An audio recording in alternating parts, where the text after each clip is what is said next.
లోక్సభ ఎన్నికల్లో రిగ్గింగ్ 70 నుంచి 100 సీట్లలో అక్రమాలు జరిగాయి. వాటిలో 15 సీట్లు తగ్గినా మోడీ ప్రధాని కాకపోతుండే.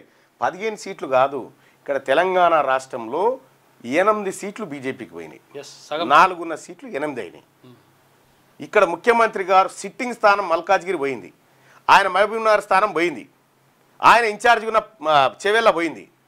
ఓ రకంగా మోడీ గారు ప్రధాని కావడానికి రేవంత్ రెడ్డి గారు సహకరించినట్టు ఉంది. ఇక్కడ 15 సీట్లలో 8 తక్కువైనా అంటే 16 కావాలి మరి. రైట్. 2014 నుంచి ఎన్నికల్లో రిగ్గింగ్ జరుగుతున్నది. మాకు 3 రాష్ట్రాల అసెంబ్లీ ఎన్నికల్లో 1 సీటు రాకపోవడేంది? ఎన్నికల్లో అక్రమాలపై 100% ప్రూఫ్స్ ఉన్నాయి. దేశంలో ఎన్నికల సంఘం డెడ్ అయింది. ఏఐసిసి రాజ్యాంగ సదస్సులో ప్రసంగం.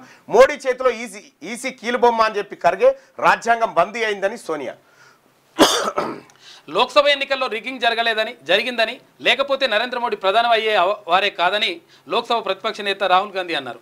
2024 లోక్సభ ఎన్నికల్లో 70 నుంచి 100 సీట్లలో రిగ్గింగ్ జరిగిందని సంచలన ఆరోపణ చేశారు. వీటిలో కనీసం 15 సీట్లు తగ్గినా మోడీ ప్రధాని అయ్యేవారే కాదన్నారు.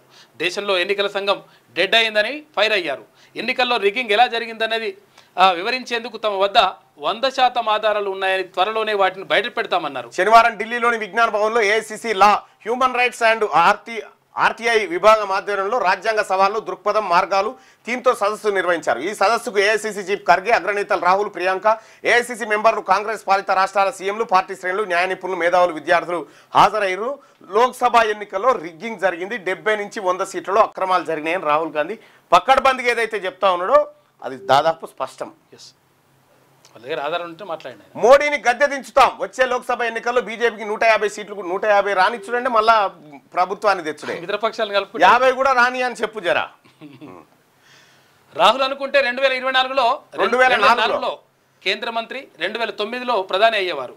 రాహుల్ హామీ మేరకే కులగణన, దేశానికి తెలంగాణ మోడల్ ఇచ్చాం. ఏఐసిసి సదస్సులో సీఎం రేవంత్ రెడ్డి మాట్లాడారు.